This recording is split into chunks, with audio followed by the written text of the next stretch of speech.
je me souviens, tu sais, clairement que les journalistes mettaient beaucoup l'emphase sur le fait qu'il n'y avait pas de sondage à la population. On revient en arrière. As-tu pensé aujourd'hui, là, je pense que c'est une bonne idée? Tu sais, je pense, je sais pas moi, aux mammouths de Utah qui ont fait ça dans la LNH ou, tu sais, qui demandaient à la population. On est plusieurs années plus tard, là. Penses-tu à refaire que tu ferais ça, un sondage? Jamais. Non? Veux-tu savoir pourquoi? Pourquoi? Parce que dans mon travail, je suis un des meilleurs au monde dans mon travail. Mm-hmm. Je suis le seul qui a fait des slogans pour les Jeux olympiques, pour la Coupe du monde. Et tout ça, ça a mené à des résultats. Quand j'ai fait ce que j'ai fait avec le Canadien de Montréal, quand j'ai écrit 24 CH pendant 4 saisons, quand j'ai refait la brand du Canadien de Montréal, puis qu'on a doublé les profits de ce club-là, il n'y a pas un journaliste qui va demander pourquoi tu ne fais pas des sondages auprès du public. Quand tu vas chez le médecin, tu n'appelles pas tes chums pour dire « Hey, mon médecin m'a dit que mon problème était dans mes reins. Qu'est-ce que tu en penses? » Ça fait plus de 30 ans que je travaille dans ce domaine-là. Et la dernière chose que je vais faire, c'est faire un sondage pour poser la question à des gens qui ne connaissent pas ce métier-là. Mm-hmm. C'est pas par... On a consulté et je consulte plein de fans constamment. Ce qui me permet de bien faire mon travail, c'est le fait que je suis obsédé du sport toute ma vie. Ce n'est pas une culture dans ma famille. Mes parents n'étaient pas intéressés par le sport. Ça vient de moi. Mais j'ai étudié ça. J'ai lu plein de livres. Tu sais, on parlait de... J'ai été partisan, j'ai vécu en Europe, j'ai couvert le PSG dans les années 90. Quand j'ai vécu à Paris, j'ai une expérience, je pense, qui est complètement unique. Puis au lieu qu'on reconnaisse cette expérience-là dans les médias, on m'accuse d'être arrogant. Mais je vais dire quelque chose, oui, des fois, je le suis arrogant, comme je l'ai été tantôt en parlant... Tu n'as pas le choix d'être arrogant, parce que je vais dire quelque chose, tu as besoin d'aller en avant de la FIFA, le comité organisateur des Jeux olympiques, le comité de direction du Canadien de Montréal, puis leur proposer des idées qu'ils n'ont jamais entendues de leur vie, bien, c'est pas j'ai eu une idée que je pense qui va vous aider. Non, you go. So I go for it. Puis non, je ferai jamais un sondage. D'ailleurs, il y a même un journaliste qui a parlé à une des DG de l'équipe de basketball locale, quand le semi-professionnel qui a été créé, puis elle a dit, oui, j'ai consulté le public, elle a fait un sondage. Mm-hmm. Il y a moins d'1 personne sur 1000 qui a dit le nom qu'ils ont choisi pour leur équipe. Il n'y a pas un journaliste qui en a parlé. Mm-hmm. Puis si vous allez retourner voir dans l'article de la presse, ça dit, oui, j'ai fait le sondage et voici les résultats, mais vraiment, la décision s'est prise quand je suis allé chez mon coiffeur. Puis ça, on n'a pas questionné cette personne-là. Alors, les gens qui font des sondages sont des gens qui n'ont pas d'idée eux-mêmes sur comment faire leur travail. Moi, je veux vous dire merci, Justin, de revenir aussi dans toute cette tempête-là. Ça ne doit pas être évident, ça remet des émotions, puis tout ça. Mais nous, on apprécie vraiment beaucoup ta présence. Puis pas encore lui, moi, je dis oui, encore lui. Puis c'est vraiment le fun que tu sois là avec nous. Merci. Puis je veux qu'on s'amuse à la fin. Parce qu'il faut s'amuser dans la vie. Yes. Hein? On va changer de sujet complètement. Et là, j'ai 5 questions quiz pour la fin. Oui. OK? Fait que vous jouez ensemble parce que c'est inclusion. Hein? On encourage l'esprit d'équipe. Alors, je reviens sur les Jeux de Milano-Cortina. Si on prend les salaires de tous les joueurs de hockey masculins d'équipe Canada et qu'on les additionne, ça donne combien? Masse salaire totale de... De tous les joueurs? Oui. Par année. Puis je veux juste vous dire que c'est une formation de 25 joueurs dans la LNH et là, il y en a 23. C'est quoi la moyenne? C'est du... Team Canada, ça doit être... Au moins 5 millions plus que ça, plus que ça. OK, je vais vous donner ABC, là. Moyenne, selon moi, d'à peu 50 près... millions? Plus que ça. 100 millions? Ou 200 millions? Ah non, 200 millions. 200 millions. Ah oui. Ouais. 189,72 millions. C'est ça, oui. Comme les femmes. Ouais, non. Non. Hey, ça, c'est plate. Ben, ouais. Un jour. 2 des plus grands boxeurs ont annoncé un combat à Las Vegas diffusé par Netflix. Qui sont-ils? Mayweather qui revient. J'ai-tu vu ça Ben, il y a- passer? il y a T'es des- bon? il y a- Il va affronter Ouais, il va affronter Pacquiao. qui? Ouais! C'est Mais, bien- mais encore plus intéressant, c'est Gina Carano puis Ronda Rousey. Ah Parlons ah! du vrai combat qui va être sur cette carte-là. J'allais- Deux des grandes championnes. Puis pas deux has-been comme Non, Mayweather. puis- mais en 2015, Ouais. ils s'étaient affrontés. Et on avait nommé ce combat-là le combat du siècle. Recette record, sans que le show soit à la hauteur, parce que c'était bien Ouais. plate. Mais il y avait eu des bénéfices de 400 millions de dollars pour ce combat du siècle. Ce que ça montre, c'est que Netflix rentre dans le jeu, dans la game de combat, ce qui Ben oui. change la donne pour la UFC. Fait que ça va être peut-être un autre sujet pour votre podcast. Moi, je trouve sur ça très comment intéressant. Et le rôle des influenceurs là-dedans, très intéressant. Tu sais d'ailleurs que la patineuse de vitesse, Courtney Sarro, a reçu un appel de la WWE après les Jeux Ah ouais? olympiques pour lui demander si ça lui tentait Eh boy. elle a dit I would rather die. Ah ouais? Ah, good for Elle a her. dit que non, je ne suis pas intéressée. Ruta Leerdam, Ouais. OK? Donc, ça, c'est... Ça, tu La vas, blonde de tu vas être bon Chose. là-dedans, de Jake Paul. Paul. Ouais. Mais surtout, c'est ça qui est fou. Parce Championne qu'on dit olympique, souvent, là. on dit souvent, ah, c'est la fiancée de Jake Paul. Ruta Leerdam, là, c'était une grande néerlandaise. Elle a gagné son dernier combat. Oui, elle a gagné. Elle a remporté le 1000 mètres aux longues pistes. Ouais. Et je vais vous expliquer la scène. Elle a dézippé son ensemble pour montrer sa brassière Nike après sa victoire. Grosse affaire. Parce que plusieurs ont dit que c'était de nature publicitaire, cette histoire-là. Elle n'a pas fait juste ça parce que, OK, combinaison. Normalement, dans le patin, on fait ça, OK? Tu sais, après, c'est serré, on le détache. Il y en a, au jeu, on interdit la pub. C'est ça, la grosse affaire. Nike a même repartagé la photo après. Combien, selon vous, vaut l'impact médiatique d'avoir fait ça pour Ruta Leerdam? My God. Mais c'est des... C'est que je trouve ça plate. My God. Je veux dire, c'est même pas créatif. Non! Jordan l'a fait dans l'ancien temps. Après ça, Mia Hamm l'a fait avec les États-Unis quand les femmes ont remporté la Coupe du Monde. Je les trouve plates. Je sais pas c'est quoi c'est des millions, ça? Ça doit être une coupe de millions. 1 tu million. connais ça? Ça vaut 1 million de dollars. Et là, je te pose la question, est-ce que c'est un Ouais. coût médiatique ou pas? Moi, je- Marketing? Est-ce que c'était marketing? Parce qu'elle a dit non, j'ai juste détaché. Mais on s'entend qu'on voyait sa brassière Nike gros de même puis que ça y a valu 1 million de dollars. Est-ce que c'était intentionnel ou pas? Oui. Je suis sûr qu'elle a fait ça de la bonté de son cœur, que c'est une athlète naturelle qui croit... Non, c'est de la... Comment? C'est... Moi, je suis avec Sacha là-dedans. Ben oui! Mais explique-moi, Michael Jordan, Mia Hamm, c'est quoi qu'ils ont fait?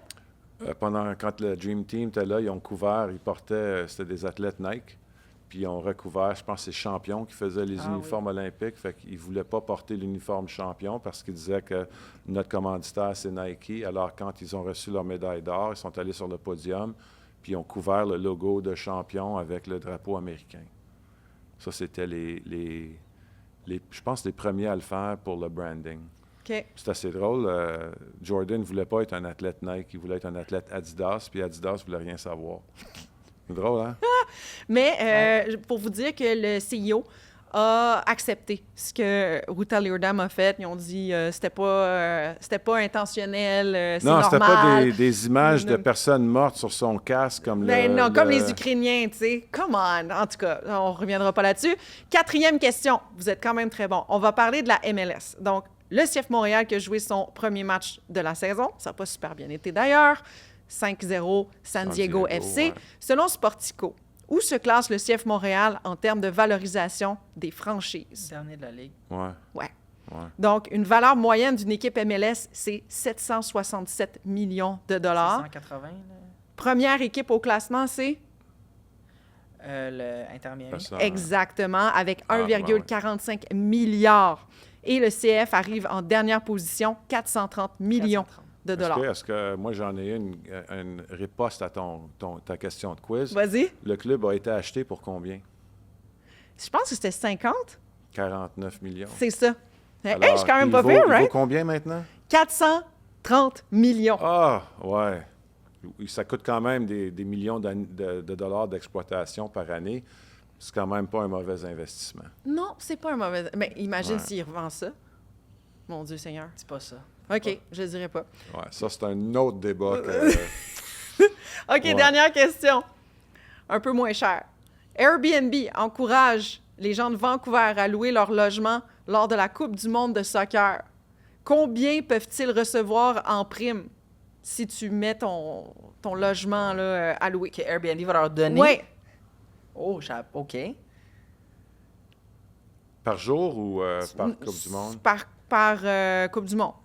Si tu mets ton Pour le listing, là. ta One time- maison one en time, ligne, là. Au moins 10 000 piastres. 10 000, Ah, moi, j'allais dire 500. 1015 Ah, ouais. 1015 dollars? 1015 donc C'est même pas par rapport Oh, à ce de que tu... plus? Ouais, c'est juste Oh, qu'ils donnent, shit! ils donnent un chèque. Oh my God! Ouais, Donne un dis chèque. merci d'avoir Ah, fait non, ça. OK. 1015, c'est une initiative qui va être proposée dans les 16 villes hautes du Colin tournoi, de Dieu. donc du Canada au Mexique, en passant par les États-Unis. Alors, ouais, parce que on est en manque présentement. Il y a un déficit de nuitées. Là. Les gens, ils peuvent pas louer, donc on encourage les gens avec 1015 $. Wow!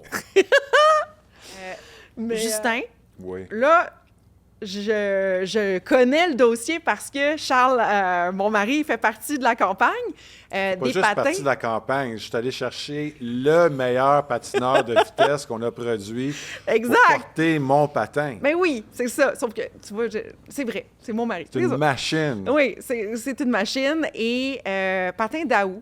Donc, vous avez décidé de... j'ai lu dans la presse... Comment tu as dit ça? De faire bouger le marché ou de... Regarde, il se passe quelque chose dans le hockey, c'est cher. C'est un domaine qui est très Ouais. cher. Et donc, ça, c'est une start-up. Daou, les patins, c'est une start-up. Oui, c'est une vieille compagnie, mais c'est un nouveau groupe qui a ravivé ça. Ça faisait 25 ans que ça n'existait plus. Et puis moi, quand on m'a invité à faire partie du groupe, je suis allé voir. Puis c'est ce que j'appelle les 3 C, le coût, la couleur et le confort. D'un point de vue confort, on dit que c'est les patins les plus confortables sur le marché. Là. Je vais relaxer, puis vous les essayerez, vous verrez pour vous-même. Mais là, on voulait apporter de la couleur au marché. Depuis toujours, les patins sont noirs. Puis Daou, c'était le patin qui avait la lame bleue de Gretzky. Il était le patin blanc que portait Carbonneau, que portait Denis Savard. C'est Daou qui amenait toujours, qui apportait de la couleur dans le monde du hockey. Mais le plus important de tout, c'est le coût. C'est un patin qui coûte 30 à 40 de moins cher que le comparable sur le marché. Puis pourquoi? Oui. À cause de la fabrication. OK. C'est le même niveau. Fabriquer un patin, tu es dans 3 ou 4 usines. Tous les patins sont fabriqués en Chine, sauf quelques-uns qui sont fabriqués en Amérique du Nord, puis il y a une petite famille qui fait encore des patins en Suisse.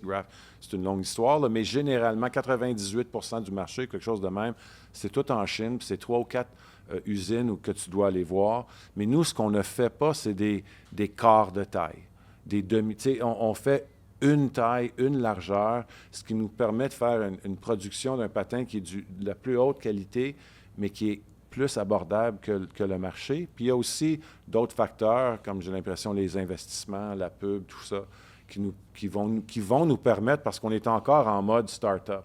Mais pour la première campagne, j'ai créé un slogan « Dis-le à ta façon », qui est sur la créativité. On veut parler aux jeunes. On veut que les gens sentent qu'ils peuvent avoir un patin coloré ou même qu'ils peuvent eux-mêmes C'est ça, apporter... créer leur propre créer leur patin?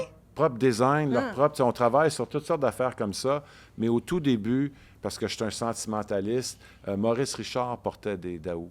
Et donc, je suis allé à l'Aréna Maurice Richard, puis moi, je connais Charles Hamelin depuis plusieurs années, puis j'étais comme, oui, je peux mettre mes patins sur un joueur de hockey, mais je peux aussi aller chercher un gars qui... Bien, le meilleur patineur que moi j'ai vu, là, j'ai vu lui puis Marc Gagnon, fait que j'ai quand même respect to Marc, mais comme Charles, c'est une machine, la locomotive. Et puis, je vais lui donner un défi de détruire mon patin. mais plus important que ça aussi, c'est qu'on bâtit une compagnie différente. Ouais. On implique des athlètes professionnels, Il y a Mélodie des Daou, Mélodie Daou, Ouais. des joueurs de la NHL qui ne vont pas juste être commandités par la compagnie, mais qui sont des actionnaires dans la compagnie. Donc, c'est encore en train de se monter. Là. On a un poste, on est sur Instagram, on est sur Facebook, on est tout ça. On a une communauté qu'on bâtit. On devrait être dans le marché à temps plein l'année prochaine pour la prochaine saison. Là, il y a plein de choses qui se développent. Mais ce qu'on veut développer, c'est une compagnie qui pense différemment puis qui agit différemment. Mais tu n'as pas tout vu avec Charles encore, là. J'ai donné un petit goût, mais j'avais même des enregistreuses spéciales pour pogner le scrunch, parce que sûr. lui, je veux dire, quand tu vois un patineur de courte vitesse, comme ouais. il bouffe la glace. Ouais. Tu sais, je me souviens, j'étais couché sur la glace avec mes affaires. Fait que oui, on veut faire quelque chose de différent.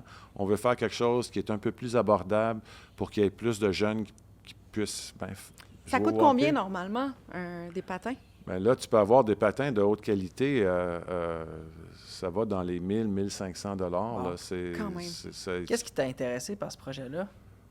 Parce que tu sembles quelqu'un qui a beaucoup fait, qui a beaucoup accompli. Ouais. Tu sais, arrivé à ce Maudit que c'est cheminement-là. une bonne question. Oui. Puis vous n'allez pas me croire, mais c'est Maurice Richard. Moi, c'était mon idole, M. Richard. Je l'ai rencontré à 2 reprises. J'ai pris un rum and coke avec lui le jour qu'ils What? ont ouvert le centre Bell, qui s'appelait le centre Molson. J'étais là Qui avec... est arrivé avec c'est-tu avec là qui est arrivé qu'il y a eu l'ovation? Non, ça, c'était la dernière... J'étais forum? journaliste sportif OK. dans ce temps-là. Et donc, j'étais là le soir qu'il y a eu une ovation de 8 minutes au Ouais. forum. J'en ai des larmes aux yeux quand j'y pense. Mais là, c'était l'ouverture du Centre Bell, qui s'appelait le Centre Molson, comme j'ai dit. Puis je suivais les premiers ministres, Jean Chrétien et Lucien Bouchard, qui étaient là pour faire une visite des lieux. Et on est rentré dans le salon des anciens, puis j'ai vu dans le coin Maurice Richard assis seul. C'était une histoire... puis je l'ai vu, puis j'ai vu qu'il y avait une boisson terminée devant lui. Fait que je suis allé le voir, j'ai dit « Monsieur Richard, aimeriez-vous que je vous apporte quelque chose à boire? » Il a dit « Ben, je prenais un rum and coke, puis je vais en prendre un autre si tu en prends un avec moi. » Puis je me suis assis avec M. Richard pendant 25 minutes. On a pris un rum and coke ensemble. Je veux dire, le bartender m'avait vu. Il savait.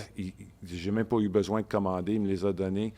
Mais c'est un moment qui a changé ma vie. Ouais, je comprends. Vraiment. Puis ça a changé. Tu sais, il y a une affaire qu'il ne faut pas qu'il arrive des fois dans le sport, c'est regarder derrière le décor parce que tu vois certaines choses. Fait que c'était mon idole, mais en même temps, lui, il y avait une difficulté d'accepter ce qui s'était passé. M. Richard n'a jamais été payé, rémunéré comme il devait l'être. Et c'était pas de l'amertume, c'était un manque de compréhension sur pourquoi est-ce qu'on a dû quitter le forum. Je suis d'accord. C'est un peu comme le Vatican qui dirait on va bâtir une église plus grosse sur l'autre bord de Rome.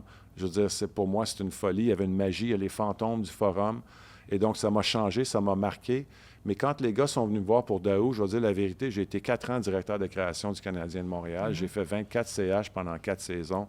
J'en ai mangé, bu du hockey et ça m'a changé. Mais j'ai regardé 2 choses. Le marché, un patin qui coûte moins cher que ce qu'il y a sur le marché pour rendre le sport accessible, mais aussi le legs de M. Richard. J'ai eu la chance de travailler avec Georges Saint-Pierre et écrire son livre, créer son image de marque. Je dis toujours, il y a Maurice Richard, Céline Dion, puis Georges Saint-Pierre. Puis là, pour moi, c'est une chance de me connecter à l'esprit du plus grand Québécois qu'on a jamais eu, le plus grand francophone, parce que je suis franco-ontarien, le plus grand francophone qu'on a jamais eu dans notre pays. Pour moi, c'est Maurice Richard. Fait que, honnêtement, moi, je suis un sentimentaliste. Je ne suis pas celui qui compte le cash. Tu sais, je vous ai parlé de tantôt de chiffres et tout ça, mais quand je dis storyteller, c'est ça qui compte pour moi. C'est l'émotion de la chose. Fait que c'était pour Maurice, Rocket, Richard. C'est cool, ça. Puis justement, tu as des conférences sur le storytelling. Bien, je travaille sur un livre sur la créativité. OK. Puis l'importance, le storytelling dans le sport, c'est d'être un fan. Tu parles à des fans, tu parles à des partisans. Alors, j'ai bâti une conférence. Je suis en train d'écrire un livre sur la créativité qui a beaucoup d'exemples du monde de sport, mon travail avec le Canadien, mon travail avec le CF Montréal, la réalité de la chose, mon travail avec la FIFA, le mouvement olympique, tout ça et d'autres exemples. Et oui, là, je développe une conférence en français que je veux présenter au Québec parce que ce que j'ai découvert dans mes conférences, c'est que en parlant de comment on bâtit les histoires dans le sport, en parlant de ce genre de leadership-là, ça aide. Les gens s'approprient beaucoup plus facilement les leçons qui viennent de ça. Puis moi, mon objectif, quand je donne une conférence, oui, je veux pas que tu regardes ton téléphone pendant 1 heure, mais je veux aussi que tu ressortes avec 2 ou 3 choses qui t'aident, qui te servent, que tu peux actionner le lendemain. sais, je veux dire, tu vas voir un film inspirant, c'est great, mais à la fin du film, tu es tout inspiré, mais le lendemain matin, tu te réveilles, tu es le même dude. Fait que là, moi, dans ce contenu-là, j'essaie de donner, être généreux avec les leçons qu'on a reçues en bâtissant ces histoires-là. Puis quand tu peux le faire en parlant du Canadien de Montréal, en parlant de Georges Saint-Pierre, en parlant de la Coupe du Monde, mais ça, c'est des choses que les gens comprennent. Comme tu le disais tantôt, il y a un lien émotif. Puis là, ça facilite. J'appelle ça la traduction des savoirs. Alors, je suis en train de travailler là-dessus, cette conférence-là. Je travaille avec... puis ici, au Québec, bien, en Ontario aussi, dans le Canada français. Très cool. Ben là, nous, on a eu peut-être un petit peu d'avant-première parce que je pense qu'on ressort de cette entrevue-là avec toi changé un peu. Bien, tu l'as dit, c'est gentil. Je l'apprécie vraiment, mais moi, je suis vos carrières depuis longtemps. Ce que tu as fait avec Laurent Duvernay-Tardif, qui est un game changer dans le domaine de notre sport. Ce que toi, tu fais en ce moment, qui est un game changer. Tu sais, bientôt, on regarde tous les endroits où tu es dans le sport. C'est le fun. C'est le fun de voir ça. Bien, tu sais, dans l'ancien temps, il y avait Diane à Radio-Can. Tu sais, je veux dire, c'est la meilleure journaliste qui était là. Mais Diane Sauvé, tu parles? Oui, elle était écœurante. Fait que c'est le fun de voir qu'il y a des... Tu sais, il y a tout un leg qu'on bâtit ça. Tu sais qu'elle a commencé sa carrière en Saskatchewan aussi? Non, je savais pas ça. Comme toi? Oui. Oh my God! Je suis tellement un fan de Diane Sauvé. Ben, c'est juste drôle parce qu'il n'y en a pas... Elle apprend Il n'y a des pas sujets... beaucoup de monde qui... Elle prend des mais sujets qui sont comme... obscur, puis elle te raconte des histoires autour de ça. Diane Moi, j'adore ça. C'est une anthropologue du sport. Ouais. Fait que, mais c'est juste le fun de vous voir, puis c'est le fun que votre podcast fonctionne, puis j'apprécie vraiment que vous m'invitiez. Ben non, mais merci à toi. Merci. Je voulais remercier Justin. On s'est amusé, là, comme on s'est jamais amusé dans un podcast super intéressant. Ça s'est allé dans tellement de sens, mais après ça, on sort de là puis on réfléchit. Puis je pense que c'est ça l'important, c'est de réfléchir à tous les sujets qu'on a mentionnés, puis comment on peut révolutionner tout ça, puis comment on peut juste s'améliorer comme personne là-dedans. Puis c'est une première, ce ne sera pas une dernière, ça c'est certain. Merci, vous êtes bien gentil de m'accueillir ici. Merci. Avec plaisir, merci beaucoup. Et on encourage encore les gens. Allez vous abonner, s'il vous plaît. YouTube. À s'abonner sur YouTube. Oui, absolument. Merci beaucoup. Merci.